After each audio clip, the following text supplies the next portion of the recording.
That's the policy of the U.S. is the government, not the American people. You don't have free speech in America. You're not going to have private property either. Maybe next week, maybe 2 years from now. But, I mean, it's coming to that flashpoint. Good evening, everyone. It is Wednesday, September 5th, 2012, and this is Flashpoint Radio. Thank you for joining me. Tonight, we've got another grassroots in action for you. Some video footage from the Florissant City Council meeting last Monday. Yours truly spoke in front of the council, as well as 4 other citizens. They voiced their displeasure on things like red light traffic cameras, tyranny, and fluoride. I think you'll enjoy the video. But hey, it's Wednesday, the 5th day of September, and it's opening night for the NFL. Thank God football's back. Are you ready for distraction? Some Monday night brainwash. So, time for America to go back to sleep. At least the adult male demographic. Night-night. Thanks for checking out at an extremely important time. Some of us are actually in the real world, making our voices heard. And here's what 1 hour for 5 people looks like. This is the small sacrifice that can change your local politics and change the way you view the world. These people work for you. Use this as an example. Enjoy. Jason Werschnich, I'm a resident of Florissant. I was born here, moved away, came back. I enjoy the city of Florissant. I think you guys do a wonderful job. But as of late, I'm a little bit disappointed with some of the decisions that have been made by the city council and the governing body of the city. Could you please tell me your address, sir? My address? Yes, sir. I'm a little bit disappointed in the decision over the last, I'm not exactly sure when you decided to put the red light cameras up, but I'm disappointed in my elected officials in making that decision, not having that go to a vote. I'm not sure of the procedures in making a decision like that, but you put, I believe, the city of Florissant at risk of liability monetarily. The city of Houston, Texas, recently, just this year, in January 2012, was forced to settle with American Traffic Solutions for $4.8 million because the city of Houston decided to vote the cameras away. A federal judge decided that American Traffic Solutions had a higher precedent than the residents of the city of Houston. And I would just like to let you know that if myself and others that believe like I do have our way, we will get a ballot initiative put on the ballot, and we will have these cameras removed through elections and through popular vote. I am letting you know this in order for you to get your ducks in order with American Traffic Solutions. That way, you aren't going to put our tax dollars at risk going forward in a lawsuit for uncollected fines that your citizens unconstitutionally are not required to pay, because we cannot face an accuser and we're actually being watched by a camera and not a paid for human being. That's what I would like to say. I believe there's other people here that would like to speak on the same issue, but I just like to let you know that you might put yourself into liability. $4.8 million, city of Houston. Their residents said no, we do not want it. And I believe in this country that residents have a choice. Residents make the decisions. You, elected council members, can do it first, but if we come in and override you, that's the law. This is a democracy, a republic, and that's how it works. That's all I have. Thank you. Thank you, sir. Next. Here to make sure that the public record reflects that photo enforcement cameras are not designed to improve safety.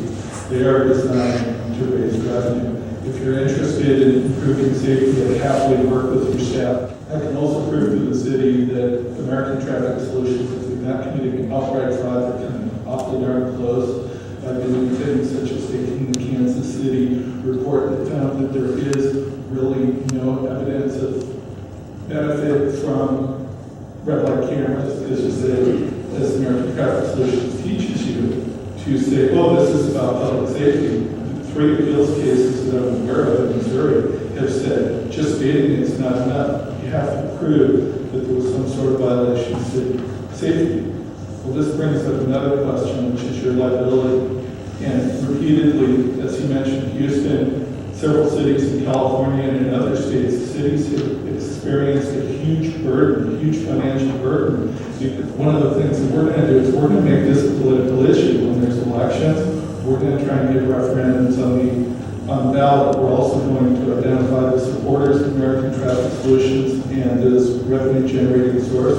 And we're going to identify those that said, no, this isn't fair.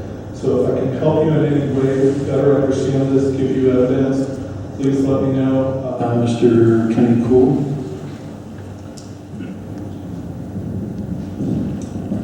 Hello, everyone. Thank you very much for your time this evening. Just want to voice my opinion, how I feel violated by them every time I look at a sign saying photo enforcement.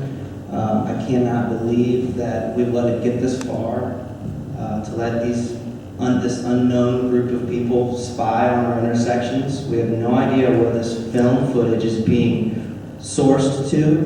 We don't know what they're doing with this film footage. And they're violating our right of due process in court. I've witnessed this. Judges have erased my film footage of me videotaping this. And I'm just, I don't know where else to go.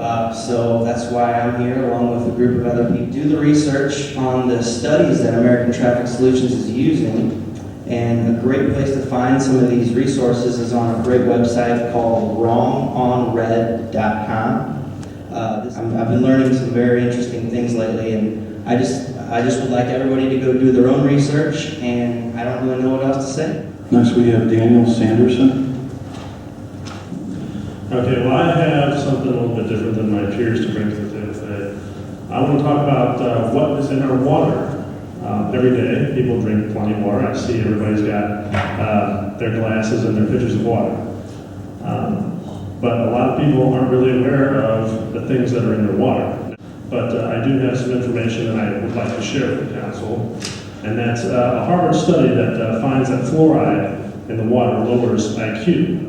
Harvard University researchers review fluoride brain studies concludes our results support the possibility of adverse effects of fluoride exposure on children's neurodevelopment. The children in high fluoride areas in the country had significantly lower IQs than those who lived in low fluoride areas. The counties that are adding fluoride to the water supply are giving no benefit to the people. They say that the benefit is for preventing cavities and tooth decay, things like that. Well, that's what brushing your teeth is for, in my opinion.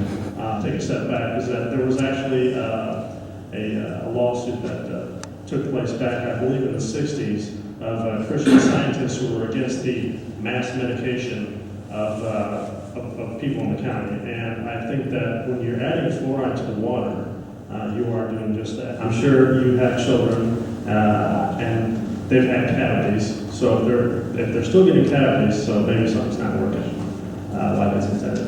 Thank you, Mr. Sanderson. I did some research, and I found all the studies that I could find done by departments of transportations in various parts of the country and even Canada. And I found a full 75% of all the studies done showed that the red light cameras actually increase the accidents at the intersections where they're used, and they also increase the injuries. And I believe that you people have good intentions, and I believe that you also installed it for the safety issues. So that's the reason I wanted to address them. I have a lot of problems with the red light cameras. It's the big brother issue, not being able to face your accuser.